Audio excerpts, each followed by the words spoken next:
مساء الورد. اليوم عندنا الباذنجانية. هنا عندي باذنجان على شكل أصابع، راح نطيه حمصة بسيطة. هنا عندنا خيار، بصل، فلفل أخضر. بعد ما حمسنا الباذنجان، حمسنا البصل على النص، راح نجي نضيف الفلفل الأخضر.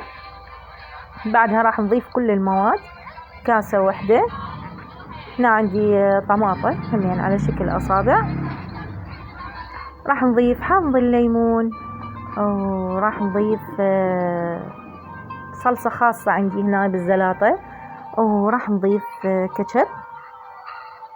بعد ما ضفنا الكاتشب، هنا الكاتشب عندي شوية يعني كلش قليل، فسويت اني يعني طلعت روحه حتى اقدر اضيفه. بعدها راح اجي اضيف شطة حارة عندي شوية. راح اضيف دبس الرمان، كمية اللي انتو تردوها، شوفوا ايش قد. راح اجي اضيف قليل من الملح. هنا عندي سماق، السماق حسب رغبتكم انتو شلون تردوه. راح نطيها في التقليبة زينة، وبعدها نخليها بحافظة او بماعون، شوف انتو شلون تردوه، ونخليه بالثلاجة اقل شي في ساعتين 3. وهنايا وصلنا لنهاية فيديونا. اتمنى الفيديو يعجبكم، اتمنى تدخلون على اليوتيوب تشتركون بقناتي.